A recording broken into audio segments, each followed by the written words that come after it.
Kevin Costner's Western Misfire cost Michael Madsen the greatest role of his career.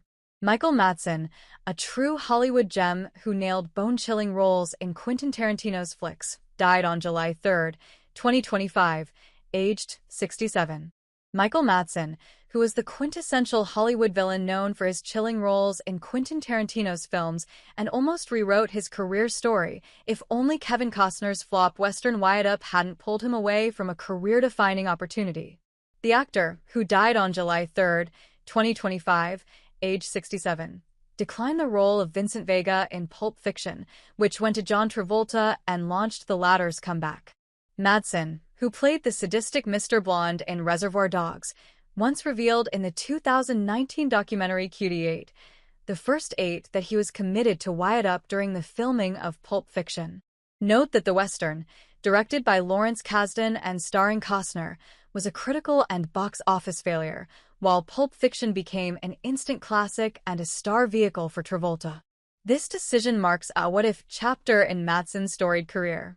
As he himself said in the documentary Cutie 8, the first 8, via EW, it became John's comeback.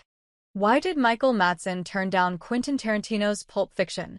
Michael Madsen's decision to decline the role of Vincent Vega in Pulp Fiction stemmed from a scheduling clash that many fans might never have guessed.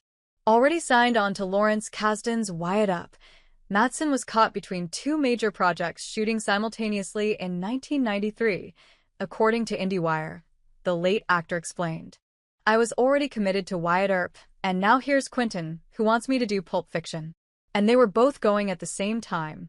This missed opportunity opened the door for John Travolta to take on the iconic role, earning a relatively modest $150,000 for a performance that would reignite his career. Quentin Tarantino had originally imagined Madsen as Vincent Vega and even planned a Pulp Fiction prequel centered around the Vega brothers. He once shared, via Far Out magazine, "The only thing I did know was the premise. I had a premise. It would have taken place in Amsterdam during the time Vincent Vega was in Amsterdam. He was running some club for Marcellus Wallace in Amsterdam. He was there for a couple of years. Unfortunately, the prequel never materialized due to logistical challenges."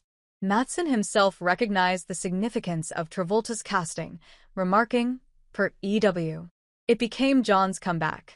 He was doing movies about talking babies. And suddenly, he's Vincent Vega." In retrospect, Madsen's commitment to Wyatt Earp, an epic Western boasting an ensemble cast including Kevin Costner and Gene Hackman, was a gamble that did not pay off. The film was criticized for its lengthy runtime and unfavorable comparison to Tombstone, another Earp biopic released the same year. It ultimately failed at the box office, grossing $55.9 million against a $63 million budget, Box Office Mojo. Our thoughts on Michael Madsen replacing John Travolta in Pulp Fiction as Vincent Vega on July 3, 2025. Michael Madsen was pronounced dead at the scene at the age of 67. His manager confirmed that the cause of death was cardiac arrest, per NBC News. If he had slipped into Vincent Vega's shoes, how different would Pulp Fiction have been, and what would it have meant for the late actor's career? Madsen's gift for playing menacing characters with a sly, magnetic charm, as he did in Reservoir Dogs and Kill Bill, hints at a version of Vega laced with unpredictability, a wild card that could have tilted the film's balance in unexpected ways. Yet, it was John Travolta's sleek, laid-back swagger that reignited his star power, turning Vega into a cult icon and sealing Pulp Fiction's place in cinema history. Declining Pulp Fiction was not his only mischance. He also turned down LA Confidential Spud White, a role that went to Russell Crowe. Madsen's own self-deprecating commentary, via his chat with the after-movie diner, about Mel Gibson's Lethal Weapon, "It was the only good film Mel Gibson made," reveals a candid, no-nonsense view of Hollywood's machinations. Regardless, his influence in cult classics and memorable Quentin Tarantino collaborations remains undeniable.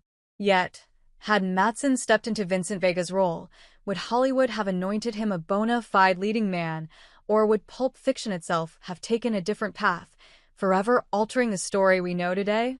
What do you think? Tell us in the comments below. Hey friends, if you enjoyed this video, don't forget to give it a like. Got a question, opinion, or suggestion? Drop a comment below. I read all of them, and I often feature interesting ones in my next videos. And most importantly, for more exclusive boxing highlights and celebrity news, make sure to subscribe to the channel and hit the notification bell so you never miss an update. Your support helps us grow and keep bringing you awesome content. See you in the next video. Stay safe and take care.